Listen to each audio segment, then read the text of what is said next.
Hello and welcome back to the Publisher Podcast from Media Voices. I'm Esther Thorpe, and in this podcast, Chris Sutcliffe, Peter Houston and I are exploring the people and products powering publishing, both through the podcast and our adjacent weekly newsletter, which you can sign up for at voices.media. Just a quick reminder that the Publisher Podcast Awards and Newsletter Awards are now open for entries. Go to publisherpodcasts.com or publishernewsletters.com for categories, closing dates and more.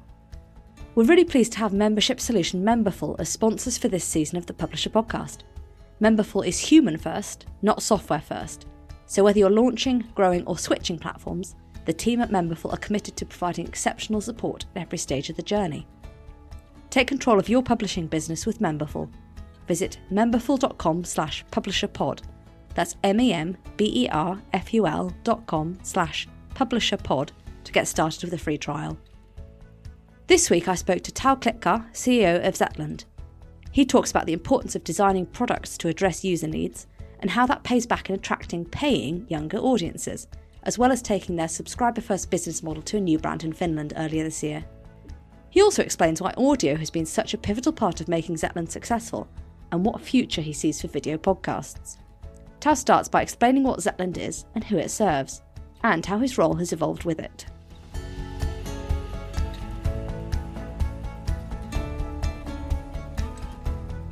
Yeah, so Zetland is a digital-born and digital-only news service here in Denmark. We cover basically the world and the most interesting things in the world, and our audience is paying subscribers, so we have a fairly hard paywall, and we don't have any ads, so it is sort of like a subscription business model. We have been publishing since 2016. So I joined in 2015, actually as what we called a head of digital. So my background is within software development. So I joined to basically build the distribution model around the news service. So I spent a few years working with the developers and designers, which was also my background. And then I've been CEO since 2020, so almost 5 years now. Am I right in thinking it's what we call slow journalism? Like it's not necessarily everything breaking, it's a much deeper look at what's going on in the world. Yeah, it is. So we basically try to fill two user needs. So we do try and fill the user need of let me know what's going on in the world. And sometimes today we're recording on the day where Trump is going to take his support from Ukraine. We are running around like small bees because it is a strange situation, and all of our audience needs to know what's going on today.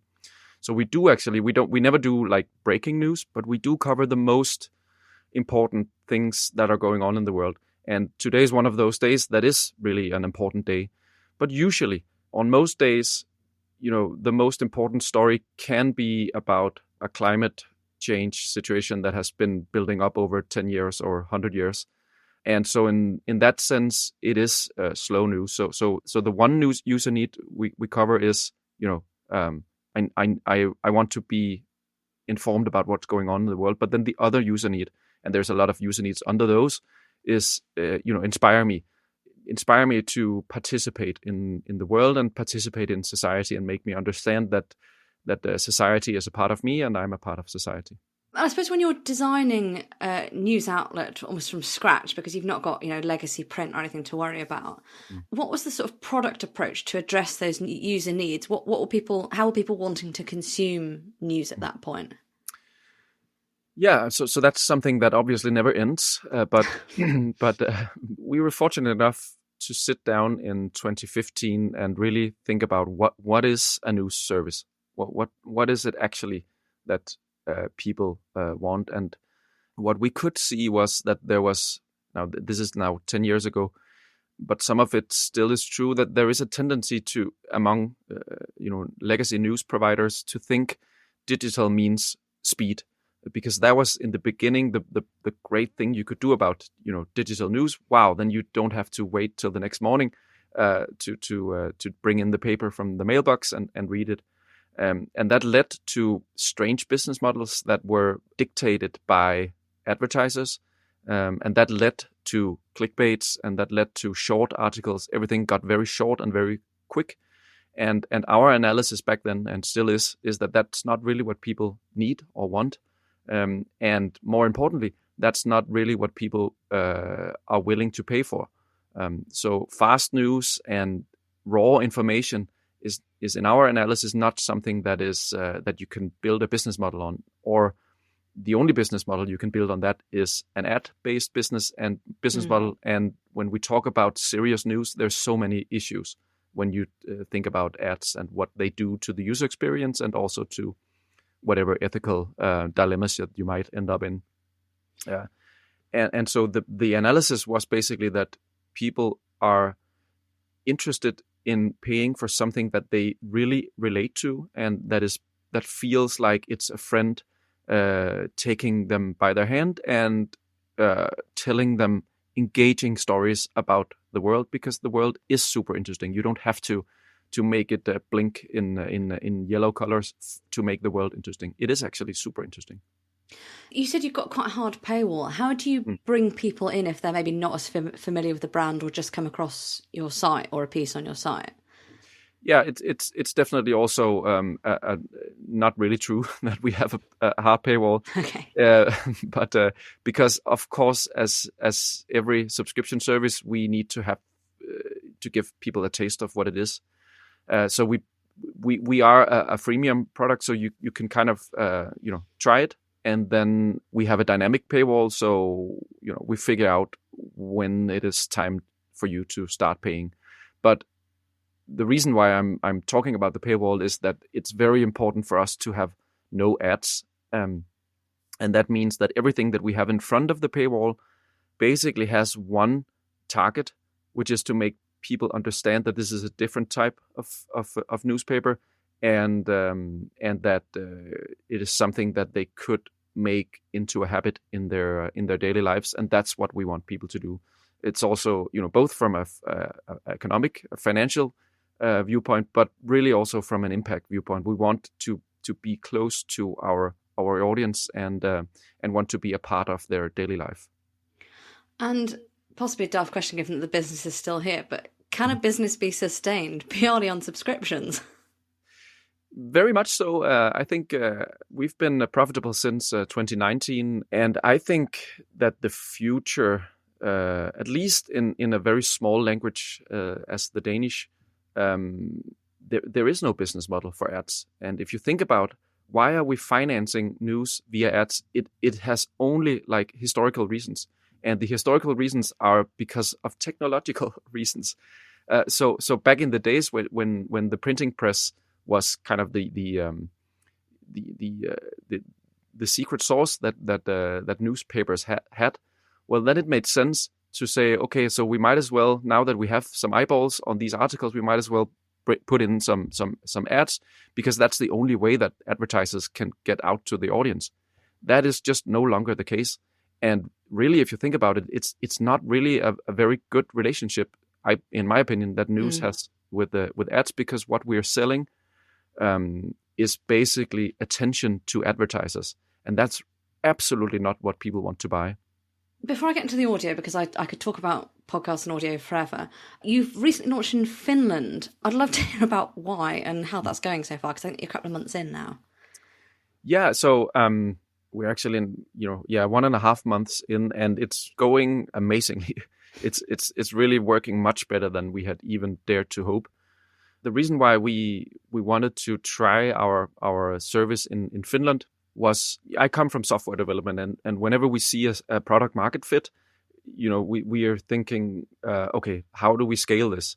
And it's not really easy to scale a journalistic operation because you build the product every day. But we could see, so Denmark is such a small country, and the audience is very, very small. There's less than 6 million Danes. So if we wanted to scale our business and our impact, we had to think about other audiences. And since the product is really working very, very well in Denmark, then we didn't really want to change our product to get more subscribers. So we basically wanted to expand the serviceable market, and so we were looking outside of Denmark, and And then the Nordic countries looked interesting for us. And then there's some special things going on in the Finnish media industry. It's a long market analysis, but I will say that if you need to know one thing, it is that the Finnish media industry is very centered around very few players. And so we thought there should be room for a new player. And there was like this frustration, both within the Finnish public and maybe more specifically and more importantly within the Finnish media industry, that there wasn't really anywhere that the young talent really wanted to work and where they could see themselves really doing an impact. And so that was a great signal for us that there was probably a hole in the market in Finland. And I think we have already now proven we're more than 15,000 paying members already after a month and a half in Finland. And so I think, we have proven that, yes, indeed, there was a hole in the market.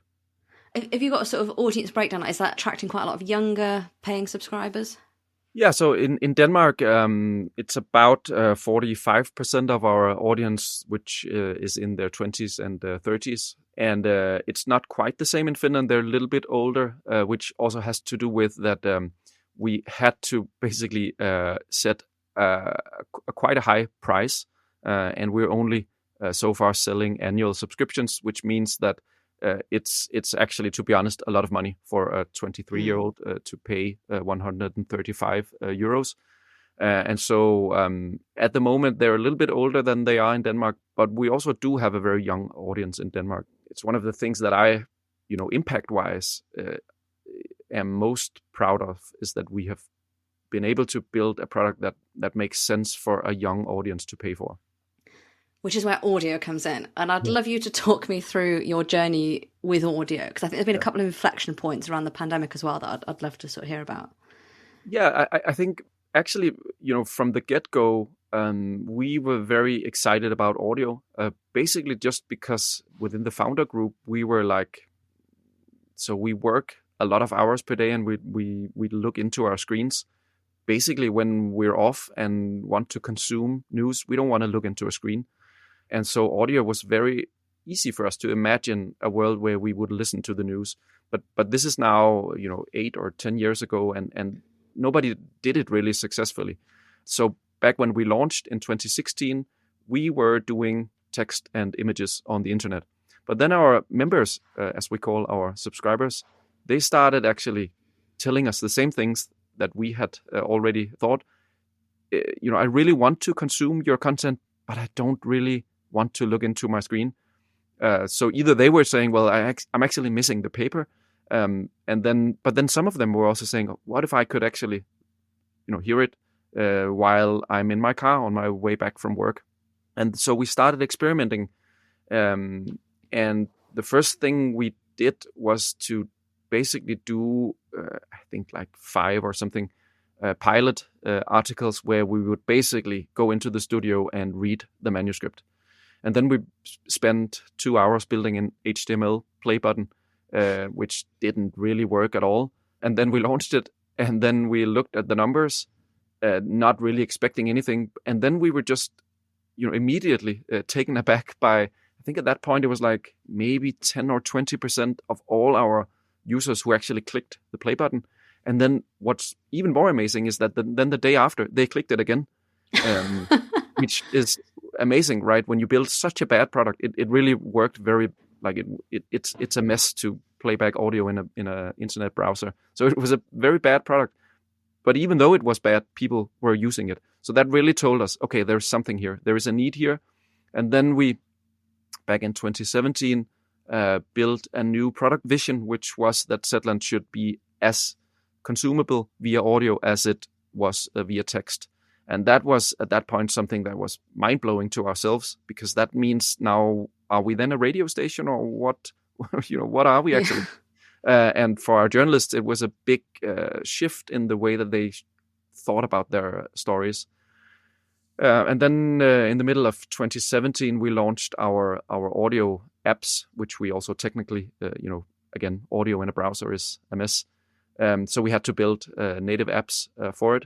And then we just looked at the numbers, and I very clearly remembered that we maybe thought we could get 20% of our audience to use audio. And then very quickly we were at 50%, and now we're above 80%.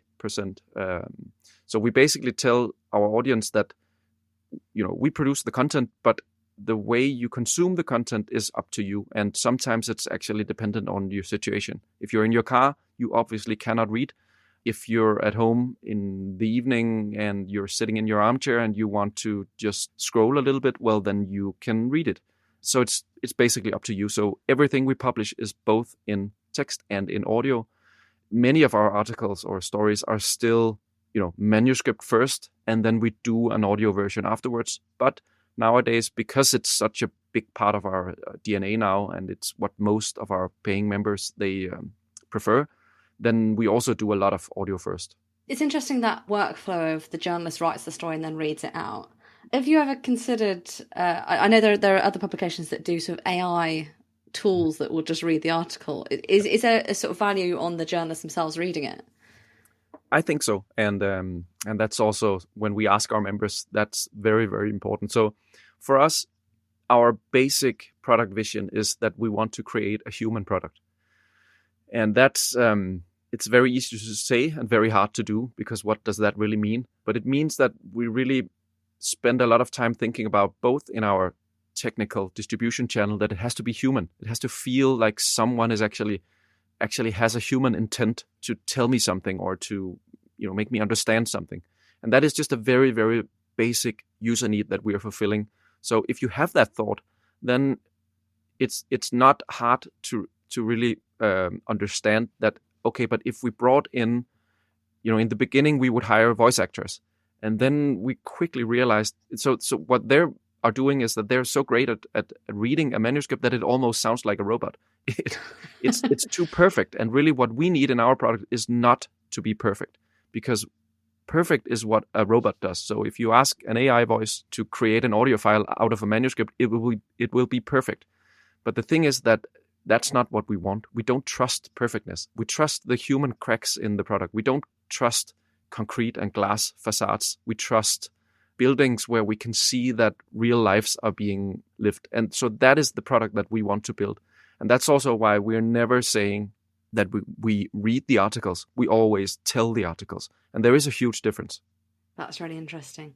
I think there was something during the pandemic where was there a spike in demand for audio during that sort of reinforced the strategy of yours? So it grew actually very quickly. I would more say that when the pandemic hit, we were super worried, because what happened was that people stopped commuting, and we are to a large extent a commuter product. So we were super worried that people would stop listening because they stopped commuting. But what happened was that people started going for walks instead, and people started cooking at home instead.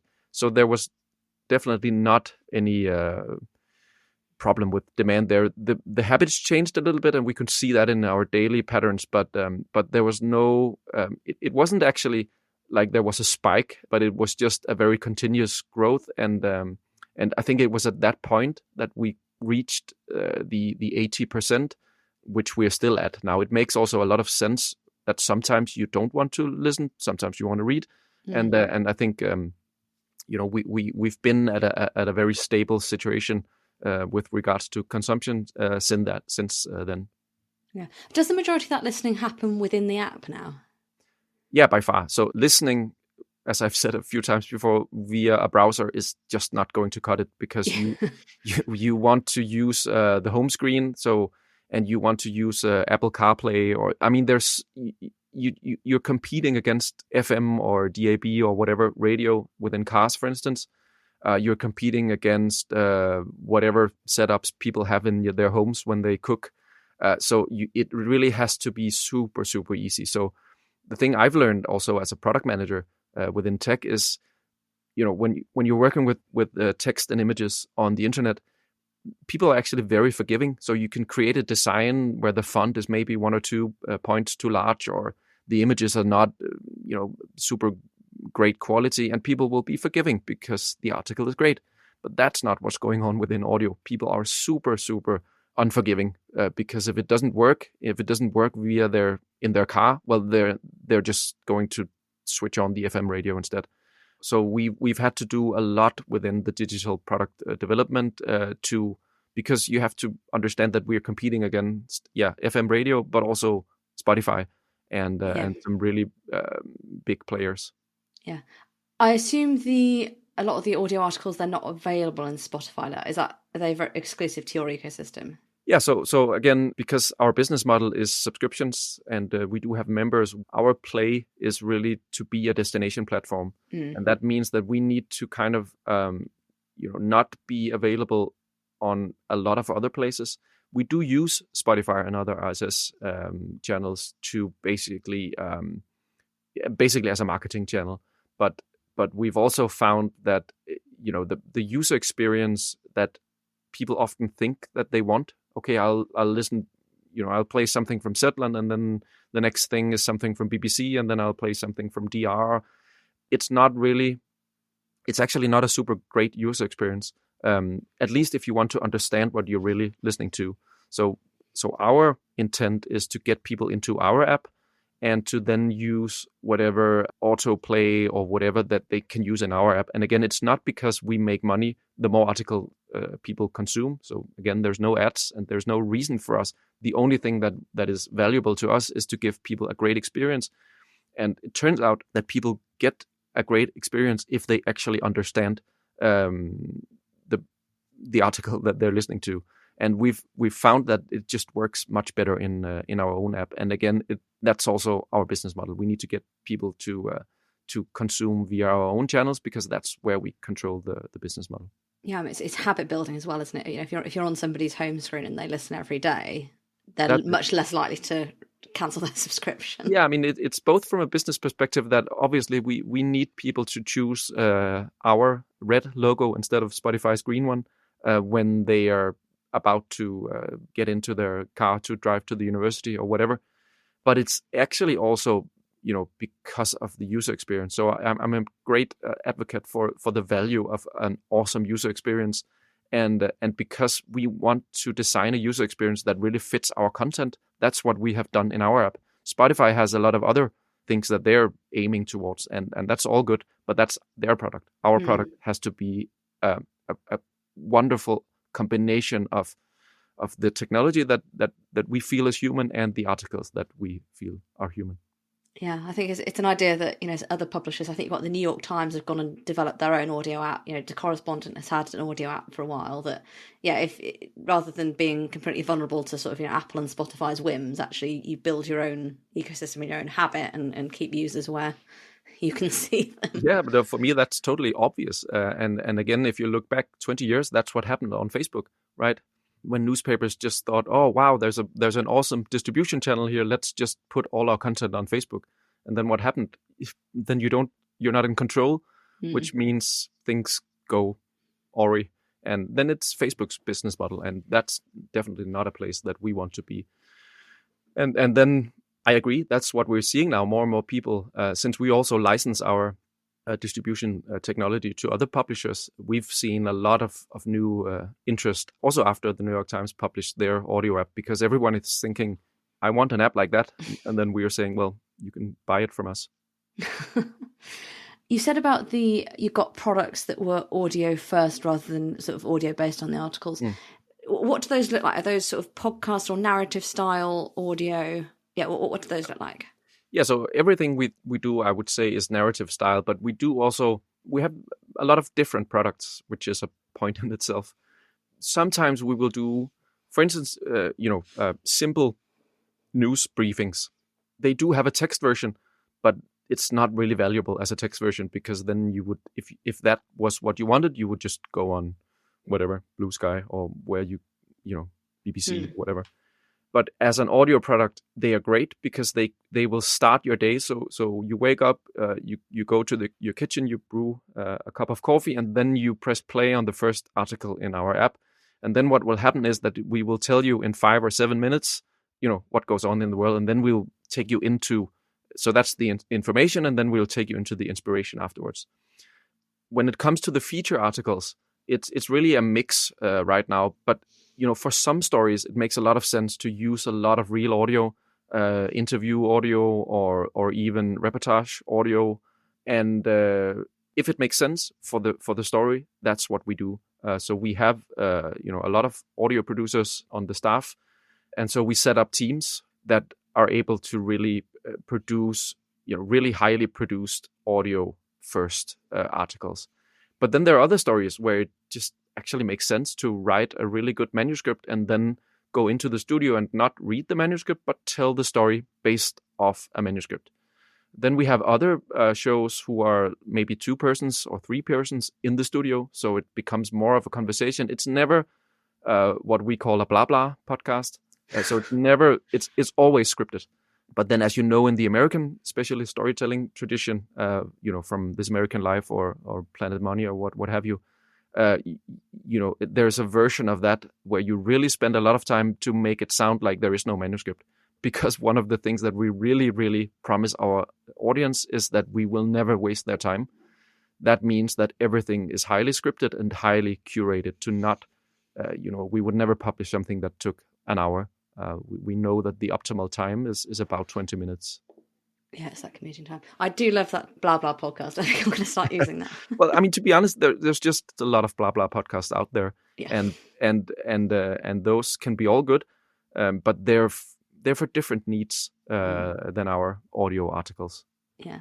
So with this Finland launch, I'm curious about the resources here. Obviously, the journalists can read their own stories in Finnish. Have you had to source audio producers that can do the editing and things over there as well, given the language differences?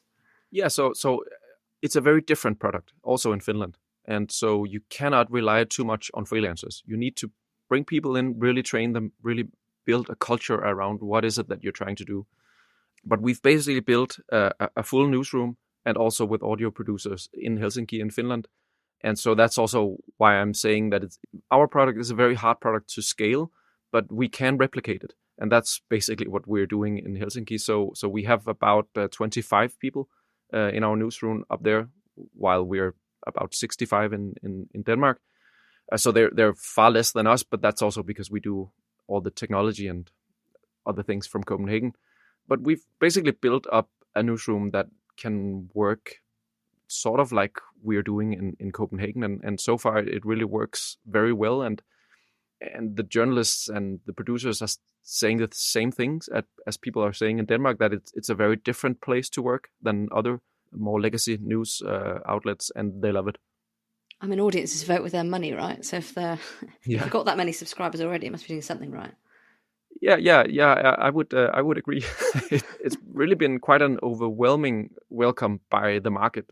I mean, that's basically what we told the Finnish market when we launched our idea or aspiration to start publishing in Finland. We said, it wasn't this big launch where we said now this big Danish company is going into Finland. We basically said there are these 4 Finnish journalists, founders, and they are thinking about, they want to build a new thing in Finland, but we're not really sure that the market wants it. So the market, we told the market, now you have to tell us that you want it. And the way you do that is by prepaying a subscription. And so we got more than 10,000 people to do that. And so already when we launched, we had an audience and there was a buzz in the market and also in the media industry.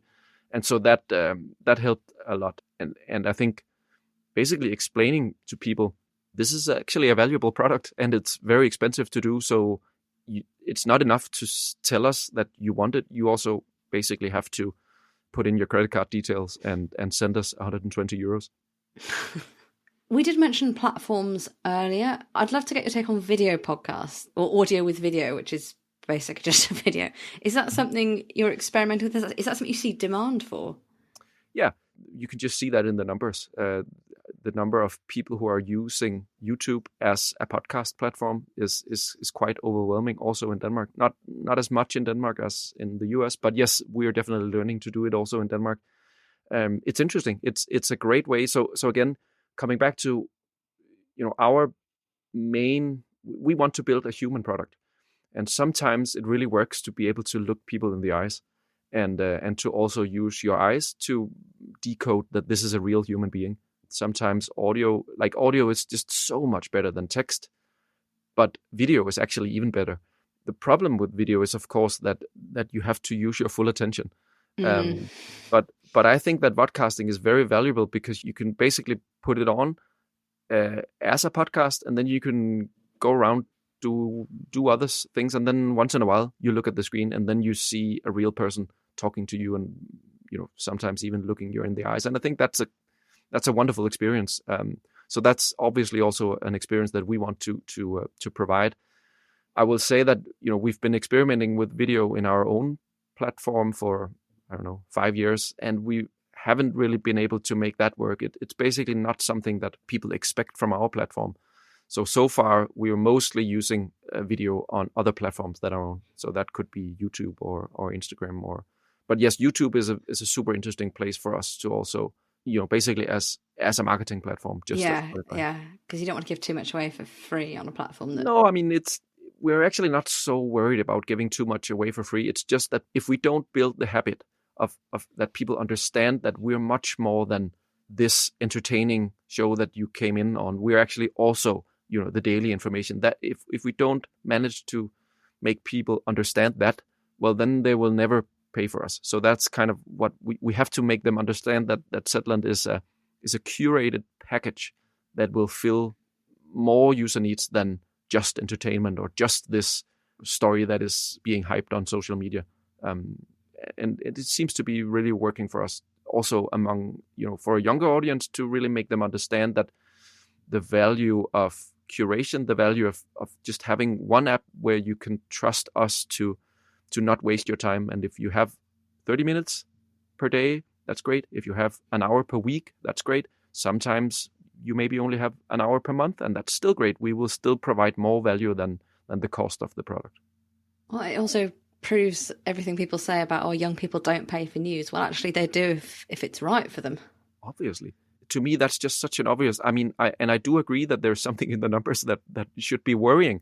But my response to that is always, it's not because of the core product which is, making people understand the world. That user need is really there, and the willingness to pay is through the roof for the people who can fill that need. The problem is obviously that the media is just not doing a good enough job. We're also not doing a good enough job. The product has to be much better. You have to compete with Spotify and Instagram. You shouldn't compete with a legacy print paper. And it seems like a lot of people in the media industry it seems like they're actually still believing that is what you need to compete with, which is just obviously totally wrong. You need to compete with YouTube.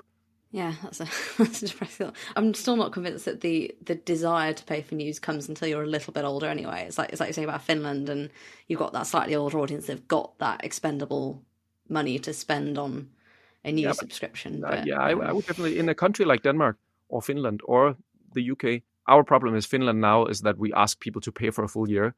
That means that the buying decision is very, very hard for a 23-year-old, because we tell them that the price is 135 euros. Whereas in Denmark, you can pay for a full year, but you begin with a month, and there's a student discount. And obviously you have to think about, what is, even though there is a willingness to pay, what is actually the ability to pay from specific audiences. And obviously for a 25-year-old, the ability to pay is less than for a 75-year-old. And that is basically what you need to take into account. But I would definitely argue that the needs that we are filling are actually bigger among the younger audience, also because they're underserved by all, or like most of the media industry. They don't serve a 25-year-old. And so I think that the business opportunity and impact opportunity of a 25-year-old is much bigger than what it is for a 65-year-old, because there's so many options for a 65-year-old. Is that annual subscription offering in Finland, is that just a launch thing, or are you going to look at doing monthly subscriptions eventually? Yeah, so that is just a launch thing, and there are some technical reasons for it, but it's also because we wanted people to understand that there is actually a money issue to this. We accepted that, okay, in the beginning we will have an older audience because those are the people who can pay 135 euros, and we actually need the money. And so we will introduce a monthly or a plan at a later point. What we did do in Finland was to say, if you think that that's too expensive, then tell us why and name your own price. So we're doing that in Finland. Has that had much uptake? Yeah, I mean, there's people doing that every day. And it's wonderful because we ask them to tell us why you think that the price is too high. It's not that we are like, you can tell us anything, but then most people will say it's because I'm a student. Great, we want you as a member, and we understand that you cannot pay a full price. That's great. Just tell us what you can pay, and then you're in. And sometimes people are telling us heartwarming stories about whatever things in their life that means that they are not able to pay the full price, which is basically how it should be, right? We are both a business, but we're really also about the impact, and you want everyone in society to be able to afford what you're doing. The problem is, as a business, you kind of have to charge for it, but we really want everybody to come in, and my opinion is that people should pay whatever they can pay and whatever they feel that the value of the product is. And then, of course, as a product designer, it's very hard to do because you kind of need to always figure out who are people and how much can they pay. But instead of just letting an algorithm do it or do it in some technical fashion, we just ask people, if you think that price is too high, well, click this button and then you tell us what you think the right price is, and then that's the price you pay.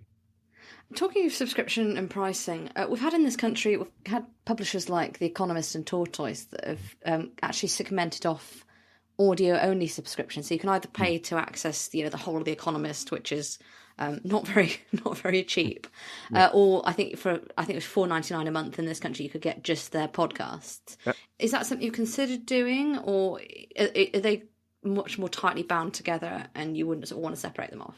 Yeah, I mean, for us, it's one product, and that's very important. I think it's great that The Economist do that because they have a product that is not really accessible to so many people. So why not make a product that is more accessible? I think they're doing that's a good strategy for them. It wouldn't be a good strategy for us because for us, there is no difference. It's not that there is a written article here and then next to it there's a podcast. It's the same thing for us, and it wouldn't make a lot of sense for us to say, for instance, you can only get the audio versions and you need to pay extra to get the text versions. That I don't like that model. Mm. So to you, how much of Zetland's success is based on the content or the experience you prioritize around that content?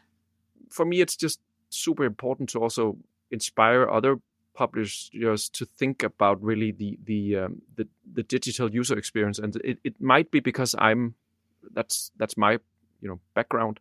But I just really, when I go around and look at the apps or the websites that publishers are building, I think there's still something wrong in the way that people prioritize, because they're so great articles. But then when the user experience, you can't expect, especially younger audiences, to go onto a website and scroll through 1,000 ads, and then if you're lucky, you can find a golden nugget of an article. It's just not how it works anymore. And I think there's so much high quality journalism being wasted because the UX of the experience is not thought in. It's like, for us, the value lies in the combination of great content and great distribution. And you cannot divide the two, because journalism really is an experience, and it is a mediated experience. And so really thinking about how that experience is being mediated. Is it text? Is it audio? Is it a hologram, or whatever you want to do? Well, then that is actually super, super important. And my humble wish to the world is that, or to the media industry, is that more people would basically invest more time and resources into the distribution part of it, because I think the level is not really where it should be. What's in store for you in 2025 and beyond? Yeah, thank you for asking that. That's what I spent most of my hours thinking about. Obviously, the success that we are seeing in Finland is inspiring for us also. So I don't think that this is the last country outside of Denmark where we will try our chance. So that's obviously something that we are thinking a lot about. Then I would say, we are constantly expanding both our impact and our business. We are, as I said before, we are licensing our technology to other media, and that's super exciting for us. It's not something that we get rich from, but it's something that means that we can hire more developers, which is great for everyone who's on the platform. So that's wonderful. There's a lot of people who are interested in that now, and that's great because it also means bringing more quality user experiences out to more people. I'm excited about that. We just started our book publishing business last year, and that seems to be working pretty well also. So that's also something we focus on a lot. And then again, the last thing, which is basically what we are spending a lot of energy on every day, is to do product development. Our product is far from done, and we're always trying to figure out how can we do discovery better within our apps, how can we do podcasting better, how can we really improve the user experience of the journalism within our own platforms. So there's great things to come there this year, I hope. I'm just curious, as a little aside, do you think there is room for this kind of model in an English-speaking market? Like I was going to say, like the correspondent tried to do, but that failed. Or do you think the English language market is very much overserved? No, I'm sure there is. The story about the correspondent is an interesting one, and we've learned a lot from that story. But I definitely do think there is room for something similar to what we are doing in Denmark. Of course, you kind of have to place your product a little bit differently. But it's probably not going to be the next country that we will try entering. But that's also because we are not, we don't know much about the UK market, for instance. But no, I'm in no doubt, and I think I also see a lot of Tortoise is a good example of people trying to do something new, and then they kind of had to pivot, and then things seem to be working better for them now. But there's also something like the wonderful The Mill, yes, which is really taking a crack on local journalism, which I absolutely love. So yeah, I think there is a lot of potential. I mean, that's the beauty of the English-speaking market, that it's so big. And then of course you really need to focus on what is your USP, and you really have to make a very, very different product, which always is the case. Like why would you ever enter a market if you didn't do something different than what's already on the market? And it's not easy to do something different, but that's what you have to do. Thanks so much to Tav for speaking to us. And don't forget, we've got a key write-up of the learnings from this interview on voices.media, or dropped into your inbox every Tuesday if you sign up to the publisher newsletter, also on voices.media. This season is sponsored by Memberful, a best-in-class membership solution where you don't just get a tech solution, you gain a trusted partner ready to offer personalised guidance from setup to strategy. Find out more about how it can help diversify your revenue streams and connect with your audience at memberful.com/publisherpod. We'll be back next week with another dive into the people and products powering publishing's future. Until then, keep up with all things Media Voices by following us on LinkedIn and subscribing to the publisher newsletter on voices.media. Goodbye.